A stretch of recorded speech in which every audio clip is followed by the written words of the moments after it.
ठीक है, अभी तक अपन जीओसी में इंडक्टिव इफेक्ट कर चुके हैं, रेजोनेंस कर चुके हैं, मेसोमेरिक कर चुके हैं, एरोमेटिक कर चुके हैं, हीट ऑफ हाइड्रोजनेशन अच्छे से समझ चुके हैं, एसआईआर अच्छे से समझ। क्या बात समझ आ रही है? यहाँ तक किसी को भी कोई डाउट? एरोमेटिक के सारे पीवाईक्यू वगैरह आपने अच्छे से बना लिए, ठीक है। I already told you, you have nothing to do, सिर्फ रिवीजन कीजिए। क्लास नोट्स में इतने सवाल हैं कि उसके बाद क्वेश्चन आएगा ही नहीं, ठीक है। उसके बाद पीवाईक्यू कर लीजिए मेंस एडवांस के, that is more than enough, ठीक है। आप जो बच्चे इस कोचिंग से, मैं आपको पहले भी 1000 बार सेम बात बोलूँगा, कोई मतलब नहीं, सीधा स्टार्ट करते हैं। आ जाओ, एसिडिक की स्ट्रेंथ। अब एसिड की स्ट्रेंथ बेसिकली किसके लिए डिफाइन होगी? एसिड के लिए, हाँ या ना। अब एसिड क्या होता है? जो H+ देते हैं।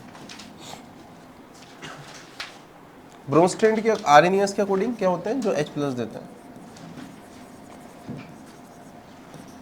ब्रोंस्टेड के अकॉर्डिंग भी जो H+ देते हैं, और लुइस के अकॉर्डिंग, बहुत बढ़िया, जो लोन पेयर एक्सेप्ट करे। अब लोन पेयर एक्सेप्ट करने के लिए आपके पास क्या होना चाहिए?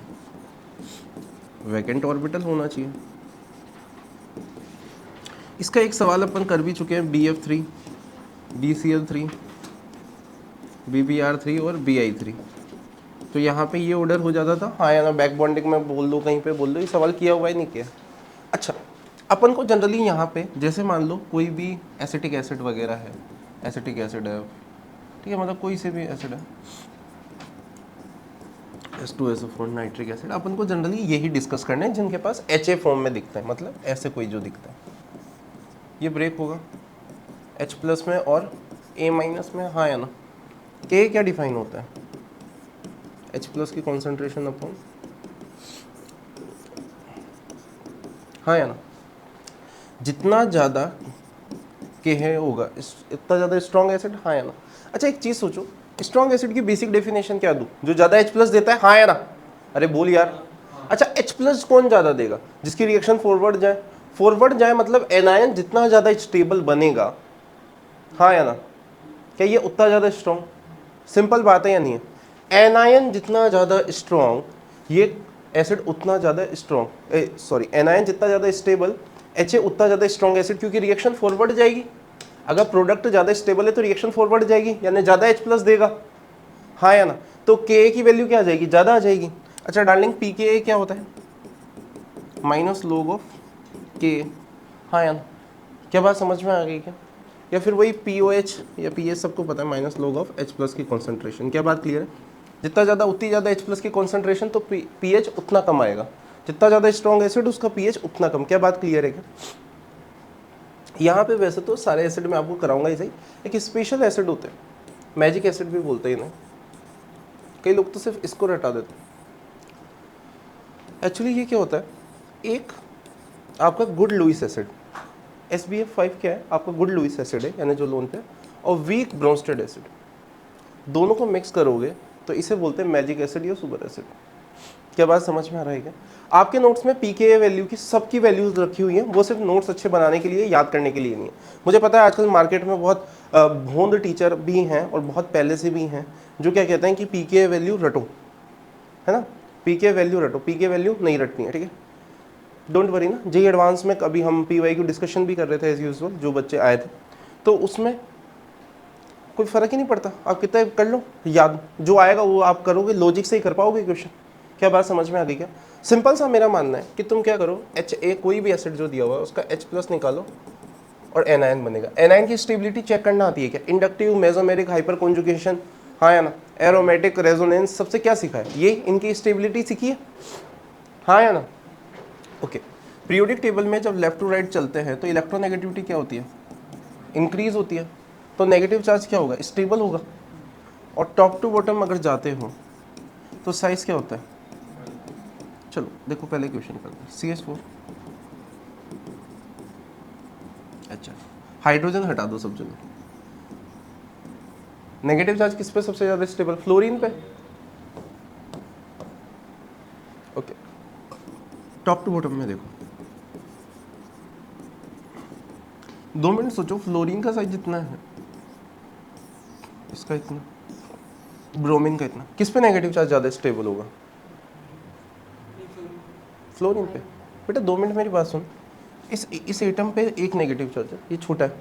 सोचो एक 10 किलो का वेट एक 5 किलो का बच्चा उठाए, 5 साल का बच्चा उठाए, एक 15 साल का बच्चा उठाए, एक 25 साल का इंसान उठाए, सबसे ज़्यादा स्टेबल कौन होगा? जिसकी हाइट हो, मतलब जिसका साइज़ बड़ा है वो, हाँ या ना? कुछ वेट मैं उठा रहा हूँ, एक 10 साल का बच्चा और एक हाथी उठा रहा है, कौन ज़्यादा स्टेबल है? हाथी। हाथी को कोई फ़र्क ही नहीं पड़ेगा, हाँ या ना? सही बात है ना? इस चीज़ को इलेक्ट्रॉन डेंसिटी बोलते हैं। और खुद ही सोचना, वो चार्ज से क्या फ़र्क पड़ेगा उसको? नेगेटिव चार्ज जब हाइड्रोजन हटा के नेगेटिव चार्ज की स्टेबिलिटी देखनी है, टॉप टू बॉटम में साइज से देखते हैं, इलेक्ट्रोनेगेटिविटी से नहीं देखते। H2OH और H2S, क्या समझ आ गया क्या? हाँ या ना? क्लियर? कोई डाउट, कोई दुख, कोई चिंता, कोई कष्ट, कोई पीड़ा? ओके। काफ़ी लोग हैं ना इस चीज़ को ऐसे बोल देते हैं कि इलेक्ट्रॉन विड्रॉइंग ग्रुप लगा हुआ है तो क्या हो जाएगा, आपके Ka की वैल्यू, मतलब आपकी एसिडिक स्ट्रेंथ बढ़ जाएगी, और अगर इलेक्ट्रॉन रिलीजिंग ग्रुप लगा हुआ है तो कम हो जाएगी, एसिडिक स्ट्रेंथ कम हो जाएगी, हाँ या ना? ऐसा रटाते हैं, रटते भी हैं बच्चे, हाँ या ना? कि acidic strength is directly proportional to, बिल्कुल नहीं रटना है। क्यों नहीं रटना है? -I और इनवर्सली प्रोपोर्शनल टू। क्यों नहीं रटना है ये? क्योंकि क्या मुझे एनायन की स्टेबिलिटी देखनी आती है? आती है, पक्की बात, खत्म हो गया ना? ओके। अब मैं एक चीज़ समझाने वाला हूँ। एक चीज़ बता, एक लड़का 8th क्लास में है, एक 10th में है, एक 12th में है, और एक मान ले मित्र केमिस्ट्री का टीचर है, केमिस्ट्री टीचर। किसकी केमिस्ट्री की नॉलेज सबसे ज़्यादा? टीचर। खत्म। ये टॉपर भी हुआ 8th क्लास का, तो तेरे को क्या लग रहा है 12th क्लास के बच्चे से ज़्यादा केमिस्ट्री आ जाएगी इसको? अरे क्या बकवास बात है ना, नहीं हो सकता ना, बहुत नो चांसेस, हाँ या ना? समझ आ रहा है, नहीं आ रहा है? वैसे ही यहाँ पे तो अपन को ज़्यादा टेंशन नहीं लेनी। क्यों नहीं लेनी, अभी समझाता हूँ।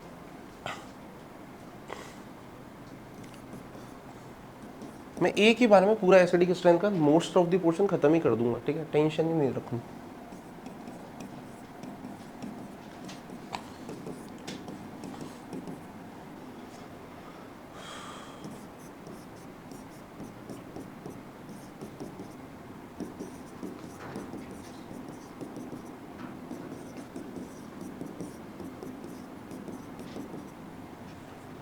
क्या चाहिए तुम्हें? पीछे रखा। ओके। क्या करना है? हाइड्रोजन हटाओ, नेगेटिव चार्ज लगाओ। हाइड्रोजन कौन सा वाला हटाओगे? जो मोर इलेक्ट्रोनेगेटिव एलिमेंट से कनेक्टेड है, हाँ या ना? मोर इलेक्ट्रोनेगेटिव एलिमेंट कौन होते हैं? ये वाला एसिडिक होता है, ऐसे हर को तो चेक करेंगे नहीं, हाँ या ना? जनरली इनको ही, वैसे सभी को चेक कर सकते हैं, बट हटाया नेगेटिव चार्ज। ओके। कौन सा वाला नेगेटिव चार्ज सबसे ज़्यादा स्टेबल होगा?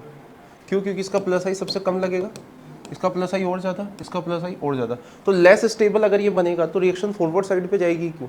हाँ या ना?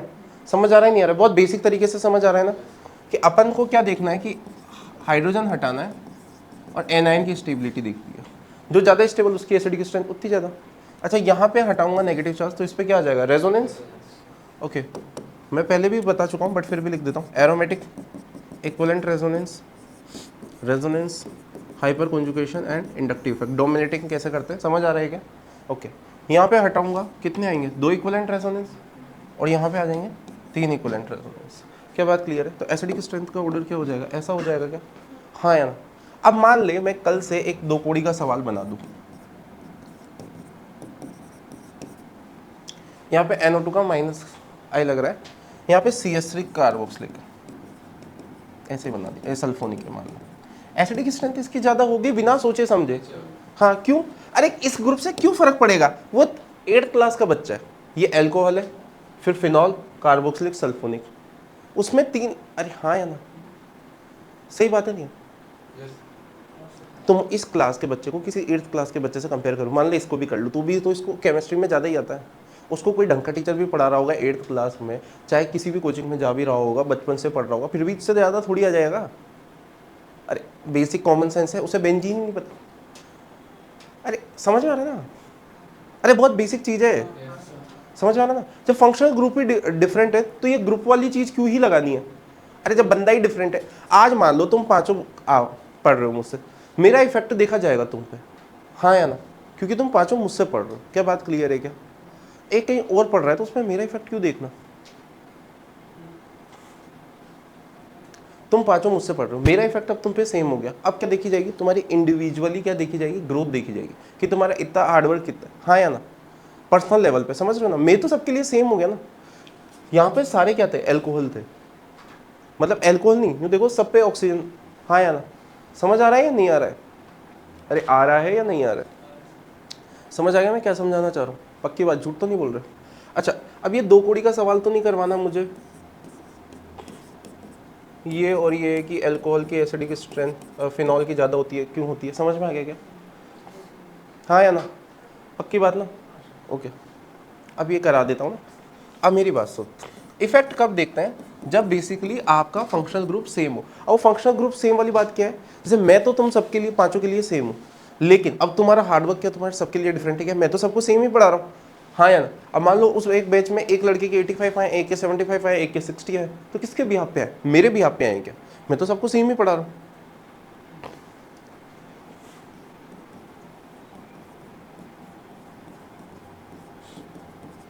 सॉरी, CCl3 कार्बोक्सिल, हाइड्रोजन हटाओ नेगेटिव, हाइड्रोजन हटाओ नेगेटिव, हाइड्रोजन, तो ये इक्विवेलेंट रेजोनेंस वाली चीज तो सबके लिए सेम है। ऑक्सीजन पे नेगेटिव चार्ज है और कार्बोक्सिलिक है, तो तीनों जगह सेम है। अब देखोगे यहाँ पे क्या लग रहा है, प्लस आई, यहाँ पे माइनस आई, यहाँ पे माइनस आई, यहाँ पे माइनस आई, सबसे ज्यादा तो एसिडिक स्ट्रेंथ। क्या बात समझ में आ गई क्या? हाँ या ना? अरे झूठ तो नहीं बोल रहे, कसम खुदा की, मर जाओगे तुम वरना अभी के अभी, पक्की बात ना? क्या होगा डार्लिंग? ओके, ध्यान से देख, ये OH है, ये फिनॉल है, यहाँ पे फ्लोरीन लगा हुआ है, यहाँ पे क्लोरीन लगा हुआ है। मेरी बात ध्यान से देख, अब यहाँ पे वो फिनॉल वाली चीज़ तो देखने की जरूरत ही नहीं है कि हटा, दोनों ही फिनॉल है, दोनों को ही रेजोनेंस मिल रहा है। लेकिन इसमें क्या होगा, अपन को पता है कोई भी ग्रुप होता है तो ऑर्थो पैरा पे जाता है, यहाँ पे भी ऑर्थो पैरा पे जाएगा, हाँ या ना? क्या बात समझ आ रही है क्या? यहाँ पे इसका क्या लगेगा जब ये पैरा पे जाएगा तो माइनस आई, इसका क्या हो जाएगा, बैक बॉन्डिंग हो जाएगा, क्योंकि क्लोरीन के पास क्या होता है, वैकेंट ऑर्बिटल, हाँ या ना? तो एसिडिक स्ट्रेंथ किसकी ज़्यादा हो जाएगी, इसकी। समझ में आ गया ना? और मेरे को बताने की ज़रूरत तो नहीं है ना, resonance is dominate over inductive effect. क्या बात समझ में आ गई? झूठ तो नहीं बोल रहे, कसम खुदा की, मर जाएगा, पक्की बात। अच्छा, ये वाली चीज़ समझ में आ गई थी ना? यहाँ पे क्यों ज़्यादा हुआ, क्योंकि यहाँ पे 3 इक्विवेलेंट रेजोनेटिंग स्ट्रक्चर मिलते हैं, यहाँ पे 2 इक्विवेलेंट रेजोनेटिंग स्ट्रक्चर मिलते हैं, और फिनॉल से ज़्यादा क्यों हो रहा है, समझ आ रहा है?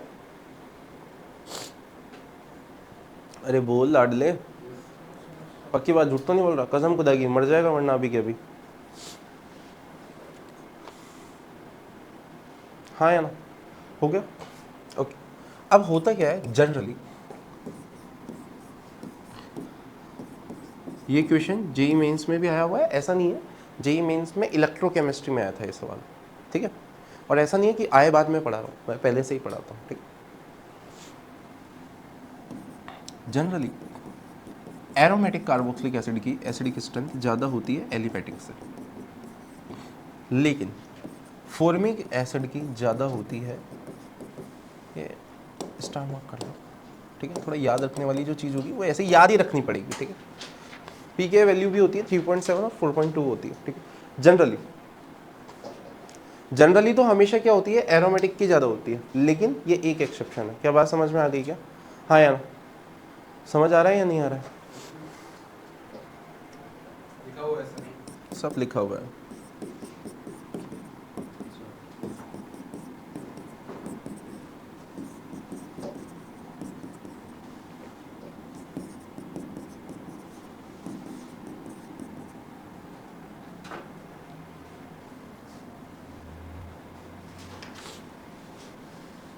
अब यहाँ पे एसिडिक स्ट्रेंथ की बात करें तो एक चीज़ ये भी लिख लेना, sp कार्बन की इलेक्ट्रोनेगेटिविटी ज़्यादा होती है sp3 नाइट्रोजन से। काफ़ी बच्चों को मैंने जिनको पढ़ाया है पीरियोडिक टेबल वगैरह, वहाँ पे मैंने बता रखा है। तो यहाँ पे सबसे ज़्यादा देखो, सबसे ज़्यादा क्या हो जाएगा, अल्कोहल की एसिडिक स्ट्रेंथ हो जाएगी। उसके बाद किसकी लग रही थी अपन को, एमाइन की, लेकिन होगी किसकी, क्योंकि वो sp3 है, ठीक है? ये थी समझ, यहाँ तो इन तीनों में कंपेयर करना तो बहुत आसान है। जिस परसेंटेज एस कैरेक्टर जैसे जैसे बढ़ता है, इलेक्ट्रोनेगेटिविटी बढ़ती है, और negative charge more electronegative element पे स्टेबल होता है। क्या बात समझ में आ गई क्या? इन दोनों बात करते हैं इसकी, समझ आ रहा है नहीं आ रहा है? बहुत तेज तो नहीं कर रहा हूँ? खत्म, क्या हो गया? करो। कोई डाउट अभी तक?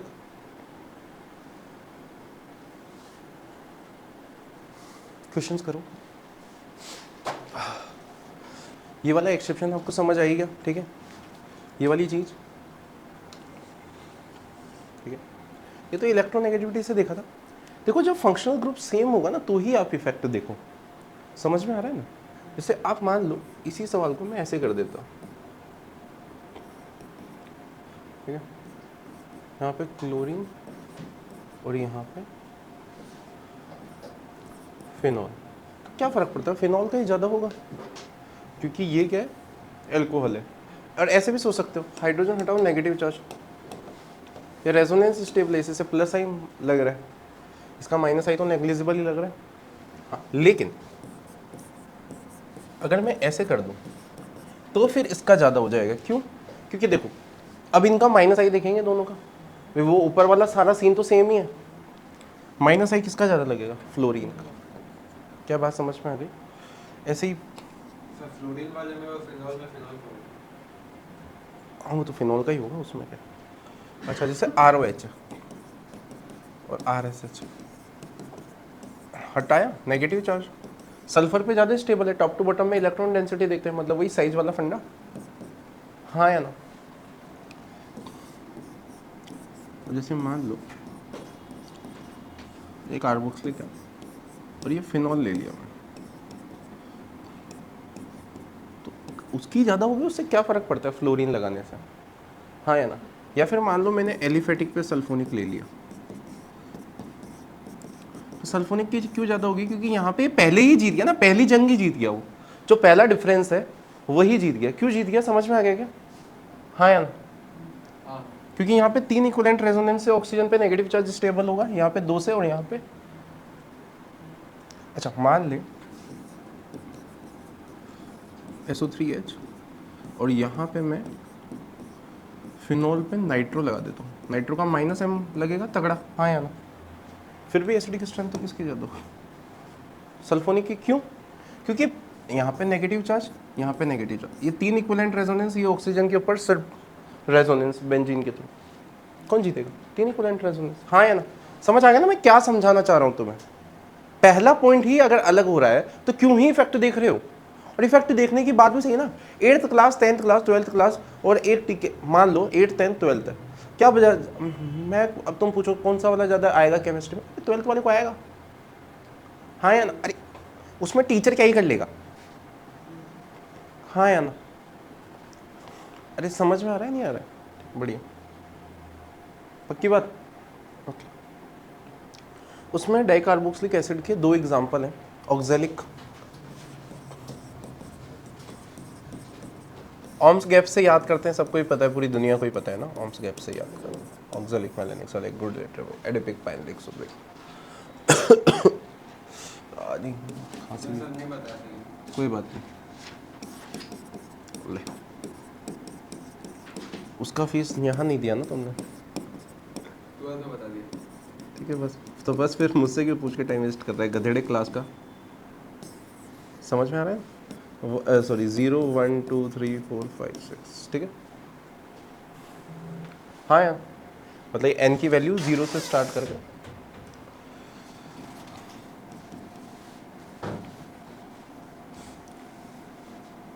अच्छा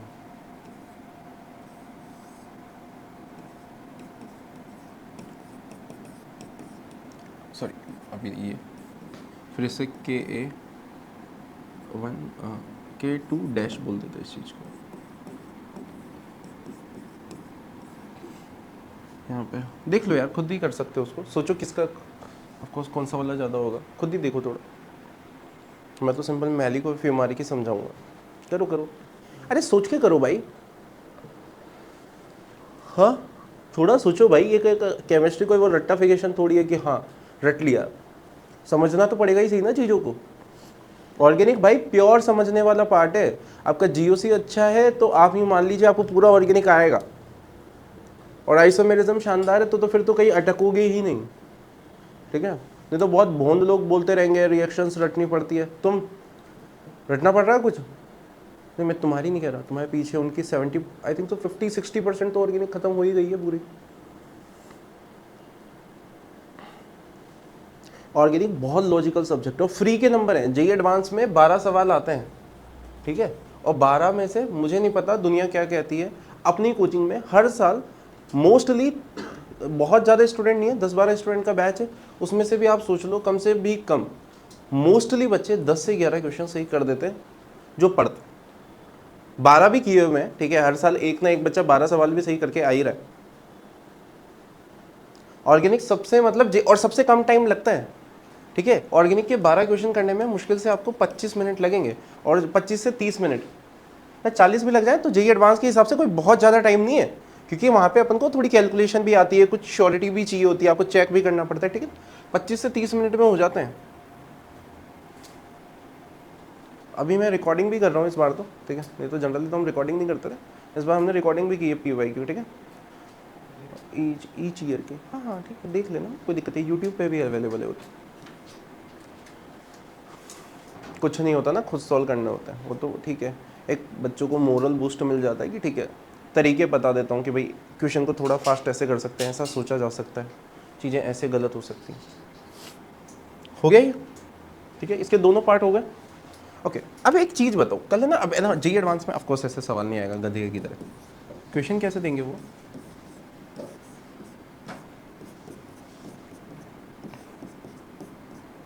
इन वाले हाइड्रोजन्स को A बोल दिया दोनों को, इनको बोल दिया B, बोलेंगे कौन सा ज़्यादा एसिडिक है, तो क्या करना है, कुछ नहीं करना है, अपन को आता ही नहीं है कुछ, हाइड्रोजन हटाओ, नेगेटिव चार्ज लगाओ, ये नेगेटिव चार्ज रेजोनेंस स्टेबलाइज हो गया नहीं हो गया, ओके। B वाले को हटाओ, नेगेटिव चार्ज लगाओ, इसको क्या होगा, कुछ नहीं होगा, इसको तो प्लस आई मिलेगा, तो बेसिकली कौन ज़्यादा हो गया, हाँ या ना, खुद ही समझ आ गया क्या, हाँ या ना, पक्की बात, ओके। चलो 1-2 सवाल और कर लो ना।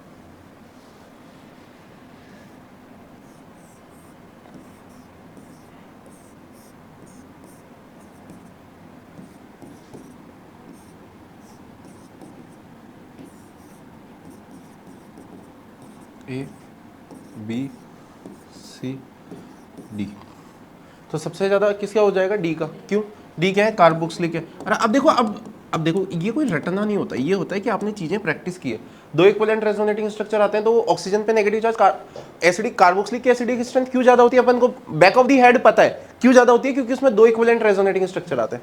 उसके बाद फिनॉल में क्यों हो रहा है ऐसा, समझ में आ रहा है, क्योंकि उसमें रेजोनेंस स्टेबलाइज है। अच्छा यहाँ पे क्या है, ये अल्कोहल है, ये भी अल्कोहल है, ये 3 डिग्री अल्कोहल है, वो 1 डिग्री अल्कोहल है, हाँ या ना, तो सबसे ज़्यादा D, फिर A, सबसे कम हो जाएगा C, और फिर B, क्योंकि यहाँ पे लगेगा प्लस आई, तो प्लस आई ज़्यादा लगेगा 3 डिग्री का, तो बेसिकली ये लेस स्टेबल हो जाएगा, वो ज़्यादा स्टेबल रहेगा। ऐसे क्वेश्चन आए हुए हैं, ठीक है, समझ आ रहा है नहीं आ रहा है, बहुत बढ़िया, आगे बढ़ जाए। अब आ जाते हैं मैलिक और फ्यूमारिक पे। अब है ना, कई बच्चे, मैं इसी वजह से बोलता हूँ, क्या होता है,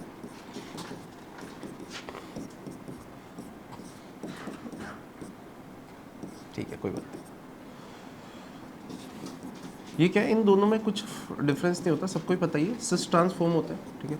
कॉमन नेम्स याद किया करो नालायकों, पेपर में आते हैं। चलो एक और इस हिसाब से, या इस चीज़ को क्या बोलते हैं, स्टाइरीन, क्या बोलते हैं इसे,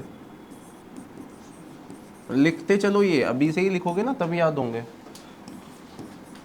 ऐसे लिखते रहा करो। कॉमन नेम ऐसे बैठ के याद करने से बढ़िया है, जैसे मैं धीरे धीरे जैसे जैसे लिखता जाऊँ। एनिजोल, इसे क्या बोलते हैं, सिनामिक एसिड। सिनामिक एसिड क्या होता है, PSC double bond O, reduction में भी बहुत, खैर मैं तो सभी याद करा ही दूंगा आपको, पढ़ाते पढ़ाते मैं हमेशा नाम लिखता ही रहता हूँ थ्रू आउट द क्लास हमेशा, ठीक है। इसे क्या बोलते हैं, पेराइडीन, क्या बोलते हैं, राइडीन, हाँ बता रखा है बहुत बार यार,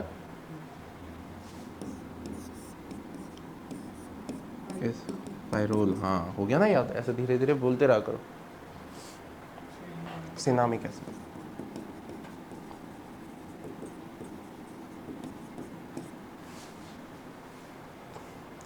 हाँ या ना, समझ आ रहा है, बहुत बढ़िया,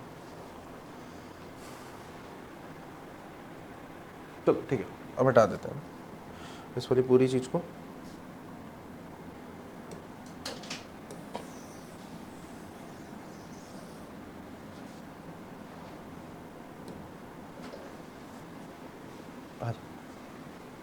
हाइड्रोजन हटाया, कोई सा भी हटा दो दोनों में से, ये वाला हाइड्रोजन जैसे हटाया,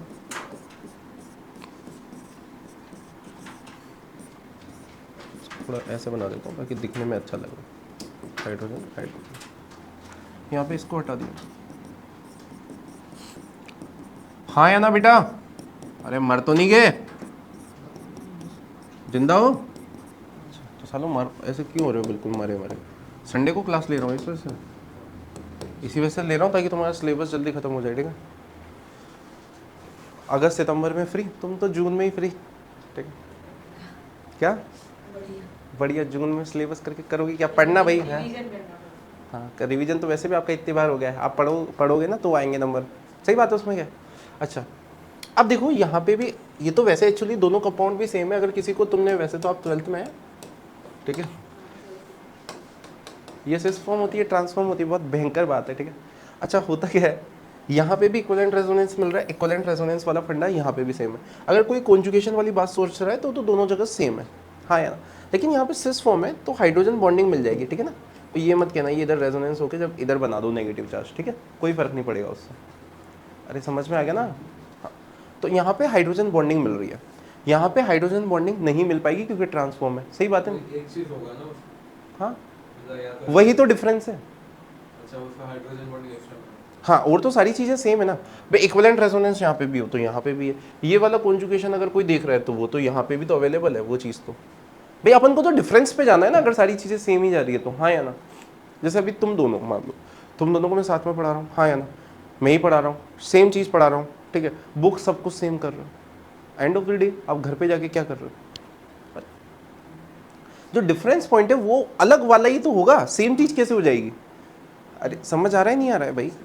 यहाँ पे हाइड्रोजन बॉन्डिंग हो जाएगी, क्या बात क्लियर है क्या। अरे शिट, यहाँ पे क्या है, हाइड्रोजन बॉन्डिंग हो रही है, तो ये वाला एनायन ज़्यादा स्टेबलाइज होगा या नहीं होगा, ये ऑक्सीजन पे नेगेटिव चार्ज क्योंकि एक नया, और यहाँ पे नहीं हो रही, तो बेसिकली क्या होगा, एसिडिक स्ट्रेंथ, मतलब Ka1 is greater than Ka1 dash, इसे वाले को डैश बोल दिया, क्या बात समझ में आ गई। अब दूसरी बात आ जाओ, अब मान लो दूसरा हाइड्रोजन निकालना है, दूसरा हाइड्रोजन कौन सा, ये वाला, क्या बात समझ में आ गया। ये हाइड्रोजन देखो इस ऑक्सीजन से तो कनेक्टेड है ही सही, साथ में इस वाले जो ये एनायन है, हाँ या ना, ऑक्सीजन के इससे हाइड्रोजन बॉन्डिंग से भी क्या है, बॉन्डेड है, हाँ या ना, अरे है या नहीं है। लेकिन ये वाला हाइड्रोजन ऐसा नहीं है, ये तो फ्री है, ये तो एक ही जगह बॉन्डेड है। सोचो इसने दो रिश्ते बना रखे हैं और इसका एक ही रिश्ता है, ठीक है, इसने तो एक ही जगह बॉन्ड बना रखा है। निकालना किसको ज़्यादा मुश्किल है, जहाँ की जिसने दो बॉन्ड बना रखे हैं या जिसको एक बॉन्ड बना रखा है, समझ में आ गया क्या। तो इस चीज़ को मान लो मैं यहाँ से एक और H+ निकाला, इस वाली चीज़ को अपन Ka2 बोलेंगे, मैं बना नहीं रहा उसको, ठीक है ना, नेगेटिव चार्ज बनाने की जरूरत तो नहीं है ना, बना के दोबारा स्ट्रक्चर यहाँ पे बना देता हूँ इसे, हाँ यार, इसको क्या बोल दूंगा, Ka2 डैश। तो अब क्या होगा, K1 और Ka2 डैश में Ka2 कम हो जाएगा। तो काफ़ी लोग क्या करते हैं, मैंने देखा है काफ़ी बच्चे जब आते हैं तो क्या सोचते हैं कि हाइड्रोजन बॉन्डिंग कुछ भी, मतलब कुछ सोचते समझते ज़्यादा नहीं है, hydrogen bonding acidic strength increase, भाई कहाँ पे क्या कैसे फर्क पड़ता है ना। H+ निकलने के बाद हाइड्रोजन बॉन्डिंग हो रही है यहाँ पे, और यहाँ पे ये वाला हाइड्रोजन किस में है, पहले से हाइड्रोजन बॉन्डिंग में, तो अब एसिडिक स्ट्रेंथ कम हो जाएगी ना इसकी कंपेरेटिव टू दिस। अरे समझ आ रहा है नहीं आ रहा है, ठीक, जिसको नहीं आया दोबारा समझा दो। ये दो कंपाउंड थे, हाँ यार, तो मैं रुकना, पूरे जितना होता है मैं पूरा हटा देता हूँ, नहीं हो पा रहा।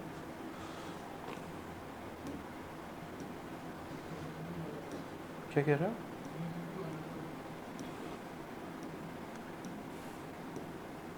ठीक है कोई दिक्कत नहीं, हो जाएगा। ध्यान से देख, ये सिस फॉर्म है, ट्रांसफॉर्म है, कोई सा भी हाइड्रोजन हटा, एसिडिक स्ट्रेंथ कंपेयर करनी है ना, दोनों में से किसकी ज़्यादा है, पहले वाला, दो एसिडिक H है तो दो बार कंपेयर करनी पड़ेगी। पहला निकाला, ये वाला निकाला, नेगेटिव चार्ज है, निकाला, यहाँ पे भी नेगेटिव चार्ज है, इसको दो इक्विवेलेंट रेजोनेंस है क्योंकि सेम फंक्शनल ग्रुप पे तो सेम ही आएगा ना, उसको क्या डिस्कस करना। कॉन्जुगेशन वाला फंडा भी सेम है क्योंकि दोनों कंपाउंड भी तो सेम थे, वो तो बस सिस और ट्रांस का डिफरेंस है, हाँ या ना। यहाँ पे एक चीज़ देख कि यहाँ पे जैसे ही वो निकला, ये क्या कर लेगा, ये वाला हाइड्रोजन बॉन्डिंग कर लेगा इधर, हाँ या ना। क्यों, क्योंकि सेम साइड पे है। यहाँ पे हाइड्रोजन बॉन्डिंग हो पाएगी क्या, ट्रांसफॉर्म में H+ निकले बाद, क्यों नहीं हो पाएगी, क्योंकि अपोजिट साइड पे, तो हाँ या ना। अरे आराम से सोच, कोई जल्दी नहीं है। ओके, तो कौन सा वाला एनायन ज़्यादा स्टेबल हुआ, ये वाला, तो एसिडिक स्ट्रेंथ किसकी ज़्यादा हो गई, इसकी मतलब तो बेसिकली बोला जाए तो Ka1 ज़्यादा हो जाएगा K1 डैश से, हाँ या ना, सही बात है। अच्छा अब मान ले अपन को दूसरा हाइड्रोजन यानी इस वाले की एसिडिक स्ट्रेंथ, हाँ या ना, इससे निकालेगा H+। ये हाइड्रोजन कहाँ कहाँ बॉन्डेड है, दो जगह पे, एक तो इस ऑक्सीजन के साथ बॉन्डेड है और एक जगह हाइड्रोजन बॉन्डिंग में हो रहा है। यहाँ पे ये ऑक्सीजन, ये वाला जो हाइड्रोजन है ये सिर्फ इस एक ऑक्सीजन के साथ बॉन्डेड है, हाइड्रोजन बॉन्डिंग में नहीं जा रखा ना, तो कौन सा ज़्यादा आराम से निकल जाएगा, ये वाला, हाँ यार। तो फास्ट स्टेप कौन सा होगा, Ka2। ये चीज़ ज़्यादा हो जाएगी नहीं हो जाएगी इस चीज़ से, अगर इसको Ka2 बोल दूंगा, क्या बात समझ में आई, हाँ या ना, किसी को झूठ तो नहीं बोल रहा, पक्की बात, समझ आ रहा है ना, अरे आ रहा है नहीं आ रहा है। तो ये मत रटो कि हाइड्रोजन बॉन्डिंग से एसिडिक स्ट्रेंथ बढ़ जाती है। मैंने देखा है कई बच्चे से कहता है कि सर हमारे सर ने लिखा रखी है जहाँ भी तुम्हें दिख जाए कि हाइड्रोजन बॉन्डिंग जैसा कुछ हो रहा है एसिडिक स्ट्रेंथ इंक्रीज करती है। नहीं भाई, बहुत एग्जाम्पल बता दूंगा ऐसे। हो गया, चलो अब आ जाते हैं अपन कार्बोक्सिलिक एसिड, बेंजोइक एसिड जिसे,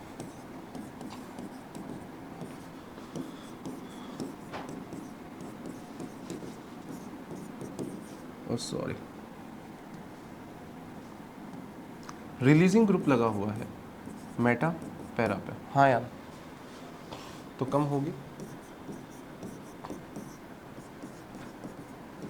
विड्रॉइंग ग्रुप लगा हुआ है ऑर्थो मेटा पैरा पे तो ज़्यादा होगी। क्या बात क्लियर है। तो तुम बोलोगे कि यार सर ये तो ठीक है, आपने यहाँ पे ऑर्थो क्यों नहीं लिखा, सही बात है, नहीं आपने ऑर्थो क्यों नहीं लिखा, एक्चुअली ऑर्थो की भी ज़्यादा हो जाएगी चाहे वो रिलीजिंग ग्रुप है, अगर रिलीजिंग ग्रुप भी आपका ऑर्थो पोजीशन पे लगा हुआ है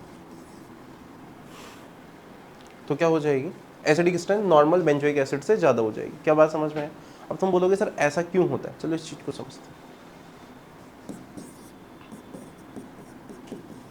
वैसे तो मैंने जब रेजोनेंस पढ़ा रहा था तो मैंने आपको करवाया था, इसके रेजोनेटिंग स्ट्रक्चर बनाऊँ क्या, इक्विवेलेंट आते हैं क्या, लेकिन अगर मैं बना लो ना, बना ही लो चलो एक बार,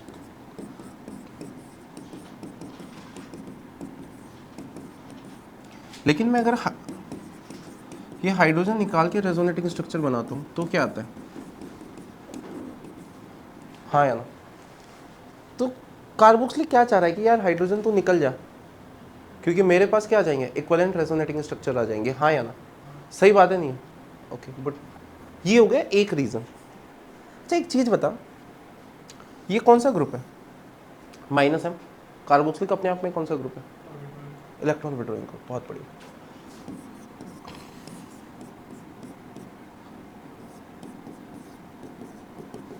अगर यहाँ पे कोई भी ग्रुप लगा दे, विड्रॉइंग है या रिलीजिंग कोई सा भी, अपन क्या है रिलीजिंग को क्यों डिस्कस कर रहे हैं, क्योंकि यहाँ पे अपन को लग रहा था कम होनी चाहिए, ज़्यादा आ रही है, नहीं तो हो तो कोई सा भी इफेक्ट तो सेम ही रहेगा।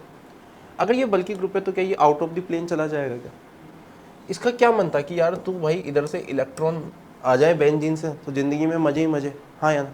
अब कार्बोक्सिलिक क्या सोच रहा है कि भाई बेंजीन से तो इलेक्ट्रॉन आना ही बंद हो गए, हाँ या ना, तो भाई कि हाइड्रोजन तू निकल जाए तो कितना बेहतर रहेगा, एक तो मेरे को इक्विवेलेंट रेजोनेंस मिल जाएंगे, हाँ या ना, और दूसरी बात नेगेटिव चार्ज आएगा तो उससे इलेक्ट्रॉन डेंसिटी भी तो ठीक ठाक फील होगी। अब पहले तो क्या हो रहा था, यहाँ नीचे से आ जा रहे थे बेंजीन से, आप इलेक्ट्रॉन खींच पा रहे थे, अब खींच पा रहे हो क्या, अरे हाँ या ना, तो उसको देने की टेंडेंसी बढ़ेगी नहीं बढ़ेगी, लेकिन यही इकलौता रीज़न नहीं होता, ठीक है। आपको एंड ऑफ द डे क्या देखनी है, एनआईएन की स्टेबिलिटी, क्या देखनी है, एनआईएन की स्टेबिलिटी। इसी वजह से मैं आपको बोलता हूँ आप हमेशा ना बेसिक चीज़ों पे आओ, समझ में आ रहा है नहीं आ रहा है। जैसे अभी अपन बहुत क्वेश्चन करेंगे, थ्योरी से ज़्यादा हो तो क्वेश्चन से समझ आता है, मैं आपको क्वेश्चन में ही सबसे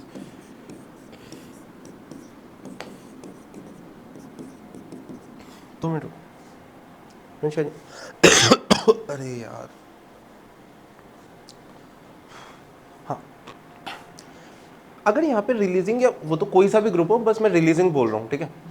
ये क्या है, SIR की वजह से आउट ऑफ द प्लेन चला जाएगा, अगर आउट ऑफ द प्लेन चला गया तो बेचारे को इलेक्ट्रॉन मिलना बंद हो गए, हाँ या ना। तो एक तो इक्विवेलेंट रेजोनेंस मिल रहे थे, हाँ या ना, अब क्या करेगा, क्यों दे रहा है, समझ आ रहा है नहीं आ रहा है, पक्की बात, झूठ तो नहीं बोल रहे, हाँ या ना। तो एसिडिक स्ट्रेंथ क्यों बढ़ रही है इसकी, समझ आ रहा है ना। अगर रिलीजिंग ग्रुप लगा हुआ है तो इसकी एसिड क्यों बढ़ रही है, नॉर्मल बेंजोइक से ज़्यादा क्यों है, क्योंकि भाई उसको अब नीचे से इलेक्ट्रॉन नहीं मिल रहे तो क्या करेगा कि भाई हाइड्रोजन तू निकल बे, तू निकलेगा तो अपने ऊपर नेगेटिव चार्ज आएगा, अपन स्टेबल होंगे, हाँ या ना। दो इक्विवेलेंट रेजोनेटिंग स्ट्रक्चर मिलेंगे अलग, इलेक्ट्रॉन डेंसिटी भरमार। ये वाली चीज यहां से समझ भी आ रही है क्या? अंग्रेजी लिखी हुई है नोट्स में, अंग्रेजी कुछ काम नहीं आती। क्या समझ आ रहा है? मेन फंडा समझ आ रहा है? अच्छा, अब इस क्वेश्चन में देखो, अब यहाँ पे देखोगे तो कि सर दोनों जगह क्या है, प्लस एम ग्रुप है, हाँ या ना। कार्बोक्सिलिक है, यहाँ पे ऐसे जाएगा, यहाँ पे तो जा ही नहीं पाएगा, हाँ या ना। तो तुम क्या सोचोगे, सर एसिडिक स्ट्रेंथ किसकी ज़्यादा होनी चाहिए, इसकी। सही बात है, नहीं है? लेकिन एक चीज़ बता, यहाँ पे ऑक्सीजन के ऊपर नेगेटिव हटा, दो इक्विवेलेंट, यहाँ पे भी क्या मिल जाएंगे, दो इक्विवेलेंट। यहाँ पे हाइड्रोजन बॉन्डिंग से जो स्टेबिलिटी मिलेगी वो दिख गई क्या, हाइड्रोजन बॉन्डिंग हो जाएगी यहाँ पे जैसे नेगेटिव चार्ज आएगा। ओके, तो मुझे लग रहा है तू यूँ कह रहा है सर, कई बार टीचर्स लिखा देते हैं, नोट्स में लिखा रहता है, ठीक है, अपने भी लिखा है, वो गणित अंग्रेजी लिखी हुई है पूरी, अंग्रेजी की टेंशन मत लो, वो तुम्हें जो मॉड्यूल मिला है उसमें पूरी भर भर के अंग्रेजी लिखी हुई है, समझ में आ गया? अच्छा सोच, अगर मैं इसमें एक और चीज़ कर दूँ, कार्बोक्सिलिक और यहाँ दो OH लगा, तो ज़्यादा हाइड्रोजन बॉन्डिंग हो जाएगी, तो एसिडिक स्ट्रेंथ इसकी और ज़्यादा हो जाएगी, हाँ या ना। क्यों? क्योंकि निकलेगा दोनों ऑक्सीजन को उधर से, समझ में आ गया ना, कार्बोक्सिलिक कैसे लिख देता। मान ले पहले जब ये एक था तो इधर से हाइड्रोजन बॉन्डिंग मिल रही थी, समझ में आ गया नहीं आ गया? और हाइड्रोजन बॉन्डिंग और स्टेबल करेगी नहीं करेगी, मतलब किससे पड़ता है, स्टेबिलिटी से। समझ में आ रहा है, हाँ या ना? ओके, क्वेश्चन करना चालू करते हैं, बेटर समझ आता है।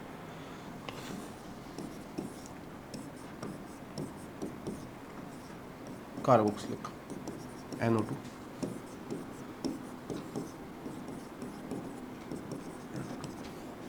-m तो क्यों बढ़ाता है एसिडिक स्ट्रेंथ, मुझे समझाने की जरूरत है या नहीं है?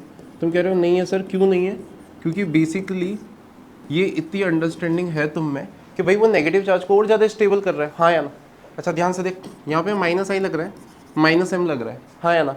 और SIR की वजह से वो ऑर्थो इफेक्ट जिस चीज़ को बोलते हैं वो भी समझ आ रहा है क्या? ऑर्थो पोजीशन से लगता है इस वजह से ऑर्थो इफेक्ट, और क्या समझ में आ रहा है नहीं आ रहा है? इसका क्या लग रहा है, ओनली -I। इसका क्या लग रहा है, -m, -I नहीं लग रहा, ऑर्थो इफेक्ट भी लिख ले उस चीज़ को, OE। तो यहाँ तीन चीज़ें हो रही है, यहाँ पे तो कद्दू हो रहा है, सबसे ज़्यादा कौन सा हो जाएगा, ऑर्थो वाला, फिर पैरा, फिर मेटा, और नॉर्मल का सबसे कम। क्या बात समझ आ गई क्या? फील आ रहा है नहीं आ रहा है? ओके, चल मैं तेरे को थोड़ा और कंफ्यूज करता हूँ। कार्बोक्सिलिक Cl,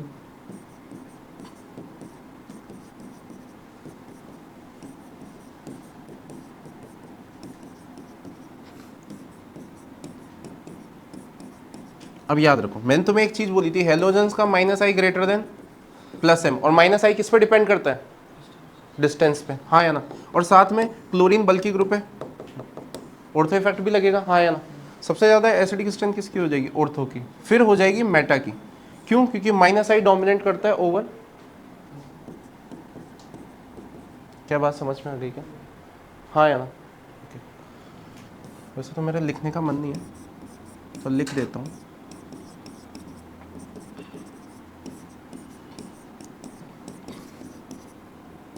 मैंने +I पर कॉन्जुगेशन आपको समझा रखा है,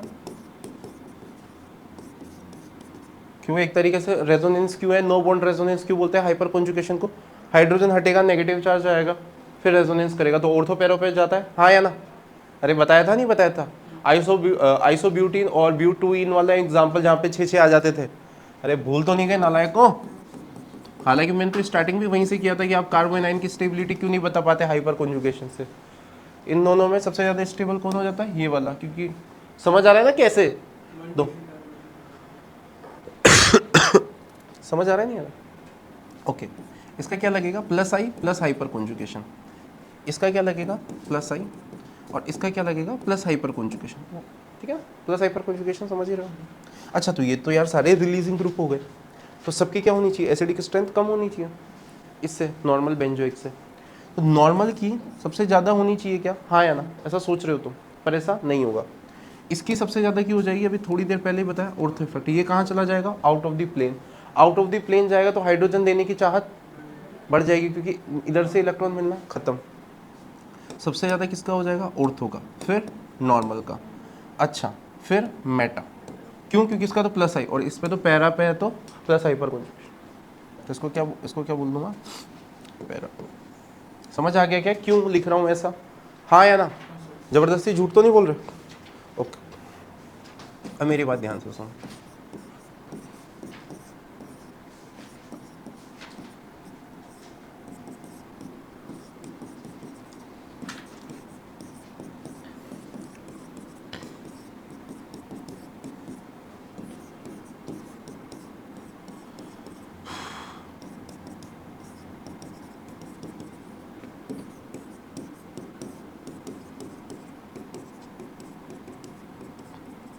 ठीक है, CH3 समझ आई क्या?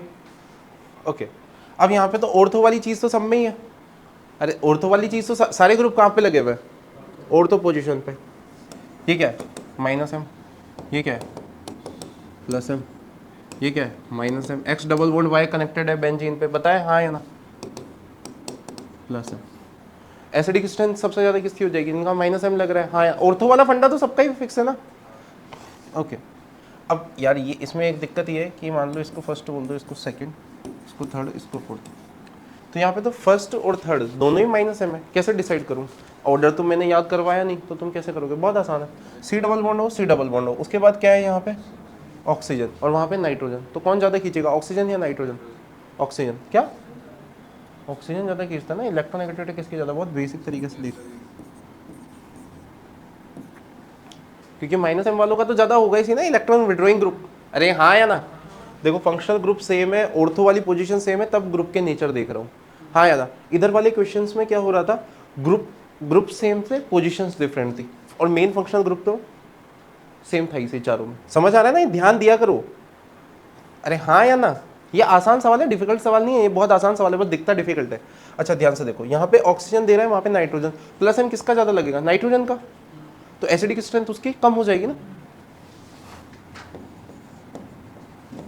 ऑक्सीजन नाइट्रोजन का क्यों लगेगा? नाइट्रोजन की इलेक्ट्रोनेगेटिविटी कम है, तो लोन पेयर जल्दी डोनेट कर देगा ना रेजोनेंस में। हाँ या ना? अरे हाँ या ना? और +m क्यों? बेसिकली एनायन, अगर खुद ही सोचो ना, कोई एनायन है उसको तुम +m दोगे तो गधे वो स्टेबलाइज होगा क्या? डिस्टेबलाइज होगा ना, तो ऐसे रिएक्शन बैकवर्ड जाएगी, तो एसिडिक स्ट्रेंथ कम हो जाएगी। खुद ही सोचो ना। अरे समझ आ रहा है या नहीं आ रहा है? पक्की बात, ज़्यादा तेज तो नहीं पढ़ा रहा हूँ? Okay good. एक और सवाल,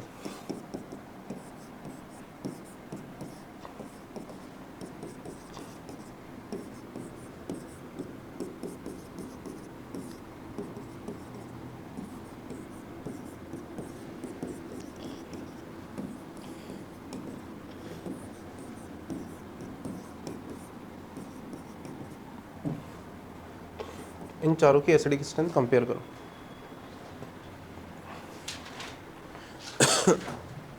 1 2 3 4, ठीक है, सीक्वेंस में लिखा हुआ है। अरे बोल बोल लाला, दुख काहे हो रहा है? क्या हो गया? दुखी लग रही है? कुछ हो गया है? मेरी किसी बात का बुरा लग गया तुम्हें?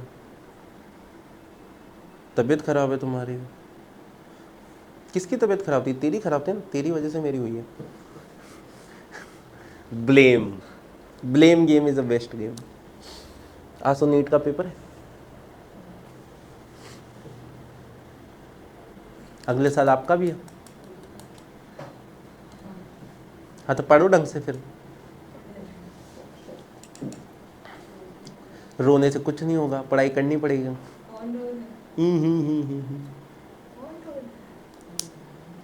कितना आसान है ना कोई एग्जाम निकालना। पढ़ाई करो चुपचाप 2 साल, ठीक है? कोई ज्ञान नहीं, कोई धांधलेबाजी नहीं, चुपचाप पढ़ाई करो, ठीक है ना?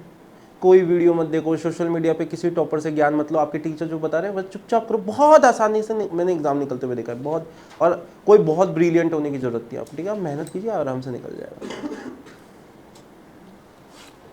किसका ज़्यादा हुआ सबसे ज़्यादा? बहुत ही बढ़िया ना, बहुत ही बढ़िया लाडले, बहुत ही बढ़िया। बहुत कम बच्चे देख पाते हैं। सब क्या होता है, कार्बोक्सिलिक पे, या तो हो सकता है इसमें मैंने ना नीचे लिख दिया तो इस वजह से तुम इफेक्ट देख पाए। अगर इसी क्वेश्चन में कार्बोक्सिलिक को क्या होता है, सारे बच्चे कार्बोक्सिलिक देखने लगते हैं कि सबसे ज़्यादा तो सेकंड बोलते हैं सब।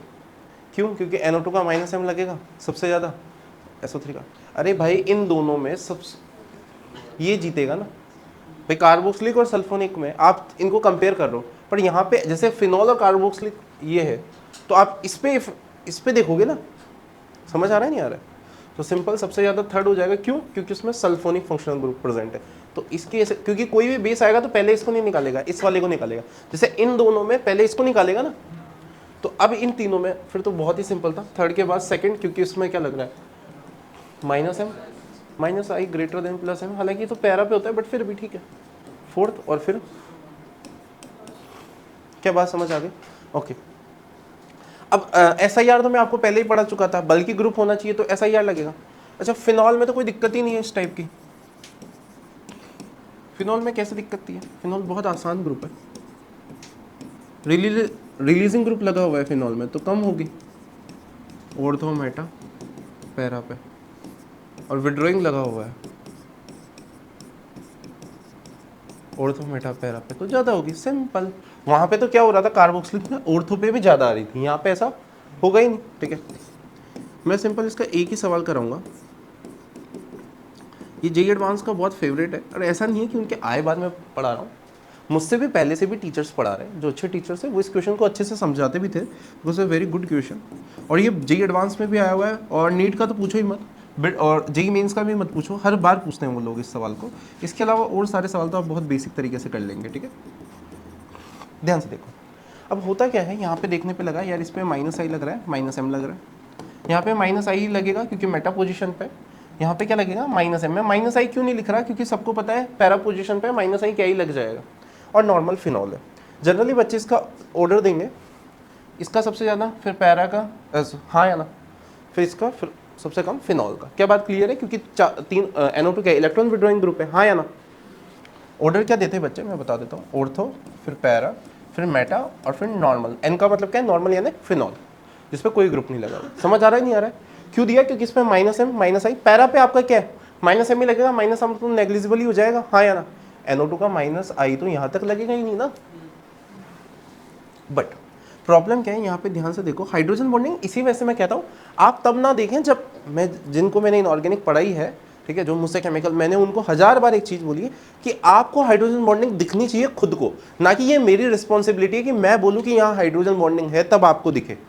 ठीक है, दैट्स अ डिफरेंस। ठीक है, हाँ या ना, इस चीज़ पे बहुत ज़्यादा फोकस करो आप लोग। ये चीज़ें आपको खुद को, ये बेसिक टर्मिनोलॉजी आपको फील होनी चाहिए। समझ में आ रहा है नहीं आ रहा है? जैसे मैथमेटिक्स में बेसिक चीज़ें समझ आती है ना, वैसे ही केमिस्ट्री में चीज़ें बहुत ज़्यादा होनी जरूरत है। अगर यहाँ पे हाइड्रोजन बॉन्डिंग हो जाएगी तो ये सोचो भाई, ये हाइड्रोजन दो जगह, ठीक है ना, एक जगह तो प्रॉपर बॉन्ड है ही सही, दूसरी जगह अफेयर चल रहा है इसका। ठीक है, और इसका अफेयर, इसका तो बस एक ही बॉन्ड है, हाँ या ना। तो किसका निकालना ज़्यादा आसान है इन दोनों में से? इसको निकालना ज़्यादा आसान रहेगा हाइड्रोजन को। 2 मिनट मेरी बात सुन। एक तो इसका प्रॉपर बॉन्ड है, और एक इसका क्या चल रहा है, क्या बोलते हैं, एक्स्ट्रा मैरिटल अफेयर चल रहा है इसका। ठीक है, क्या क्या बोलते हैं इस चीज़ को, एक्स्ट्रा मैरिटल अफेयर ही बोलते हैं ना, हाँ। तो वो चल रहा है इसका। ठीक है, यहाँ पे सिर्फ एक ही बॉन्ड है या दो बॉन्ड है। अब एक चीज़ बताओ, माइनस आई क्या ही कर लेगा बेचारा, ठीक है, हाँ है ना। तो इस वजह से क्या होगा, पैरा का ज़्यादा हो जाता है और ऑर्थो का कम रहता है। समझ में आ गया? ओके। एक और चीज़, यहाँ पे इंट्रामोलिकुलर हो गई हाइड्रोजन बॉन्डिंग, हाँ या ना। तो पानी से हाइड्रोजन बॉन्डिंग कर पाएगा क्या ये? नहीं। मैंने केमिकल बॉन्डिंग में जिनको पढ़ाया वहाँ पे पढ़ाया हुआ है। तो इसकी सोलिबिलिटी क्या हो जाएगी, कम हो जाएगी कंपेरेटिव टू पैरा। पैरा अच्छे से हाइड्रोजन बॉन्डिंग कर पाएगा क्योंकि घर में। अच्छा, ये वाला ऑर्थो नाइट्रोफिनॉल, दूसरा वाला ऑर्थो नाइट्रोफिनॉल हाइड्रोजन बॉन्डिंग के थ्रू कनेक्टेड होंगे, और ये तो कनेक्ट हो नहीं पाएगा हाइड्रोजन बॉन्डिंग, क्योंकि पहले घर में ही रिश्ता बना चुका है ना हाइड्रोजन बॉन्डिंग का। तो क्या हो जाएगा, इसका बेसिकली वो बॉइलिंग मेल्टिंग पॉइंट क्या हो जाएंगे, ज़्यादा आ जाएंगे, और ऑर्थो वाले के कम आ जाएंगे। क्या समझ में आ गई क्या? ठीक है, इन तीनों का ऑर्डर बहुत पूछा जाता है, मैंने करा रखा है ना, मैंने सारे टाइप के क्वेश्चन नोट्स में करा रखे हैं। ठीक है, केमिकल बॉन्डिंग में सारे ही करा रखे हैं, और हर साल पूछे जाते हैं। ठीक है, और मतलब पहले शायद इतना, मैं तो जब से पढ़ाने लगा हूँ, मैंने तो बहुत इन डेप्थ में केमिकल बॉन्डिंग में पढ़ाने लगा हूँ मैं। ठीक है, तो तब से बहुत अच्छे से आ भी रहा है। ठीक है, और ऐसी बात नहीं है, उसके पहले भी पढ़ाया जाता था। ठीक है, ऐसी कोई बात नहीं है, पर इतना डेप्थ में नहीं पढ़ाया जाता था। और अपन तो आपको पता ही, ठीक है, आपके नोट 7-8 साल एडवांस है आपके एडवांस के एग्जाम से। ठीक है ना, खत्म। इसके बाद वाले मुझे लगता है ना सारे सवाल आप खुद कर सकते हैं। ठीक है, ये वाले मुझे कराने की ज़रूरत नहीं है। जैसे फिनॉल में एक बार ये यहाँ लगे, अब मैं 4 नहीं बना रहा, ठीक है, मैं आलसी हूँ। ठीक है, अरे मतलब समझ गया ना, एक बार ऑर्थो पे लगता है, एक बार मेटा पे, एक बार। तो इसका क्या लगेगा, माइनस आई ग्रेटर देन प्लस है। मैं तो भाड़ में गया, सिंपल माइनस आई से देख लेते हैं। इसका तो लगेगा ही नहीं, सबसे ज़्यादा ऑर्थो का, फिर मेटा का, फिर पैरा का, नॉर्मल का सबसे कम। हाँ या ना। अब CS3 लगा दूँ मैं, इसी को CS3 बना देता हूँ ना, ठीक है। तो इसका प्लस आई लगेगा, इससे प्लस आई पर कॉन्जुगेशन, इसका प्लस आई लगेगा, इसका प्लस आई और प्लस आई पर कॉन्जुगेशन। हाँ या ना। इसको हटा देते हैं, ये पुराने वाले सवाल के लिए हो गया था जब क्लोरीन था। अच्छा, यहाँ पे नॉर्मल वाला जो फिनॉल रहेगा उसका सबसे ज़्यादा हो जाएगा। नॉर्मल फिनॉल का मतलब समझ रहे हो ना, सिर्फ फिनॉल ही है। उसके बाद सबसे कम किसका हो जाएगा, ऑर्थो वाले का, फिर पैरा मेटा। क्या कर पा रहे हो ना? खत्म सारे सवाल। आप आई थिंक सो आप कर लोगे, मैंने सारे ही करा दिए, कोई बच तो नहीं है। ठीक है, नोट्स में होंगे फिर भी और सवाल हैं नोट्स में, बहुत सवाल है नोट्स में तो। ठीक है, आप सारे ही कर लो। वैसे आपका जेई मेंस का एडवांस का कोई भी सवाल एसिडिक स्ट्रेंथ का, बेसिक स्ट्रेंथ का बाहर से नहीं आएगा, डोंट वरी। नीट वीट तो छोड़ ही दो, नीट बिट सेट जो भी और एग्जाम है वो तो छोड़ ही दो। एडवांस में मे भी हो सकता है एक जो 4 ऑप्शन है उसमें से एक थोड़ा ऊपर नीचे आ सकता है, देखो। बट हाँ, ऐसा नहीं होगा कि कुछ वैसा पढ़ा ही नहीं रखा, समझा ही नहीं रखा। ठीक है, thank you so much, you are a very great audience. ठीक है, घर पे जाके अच्छे से पढ़ के आइएगा। शुक्रिया।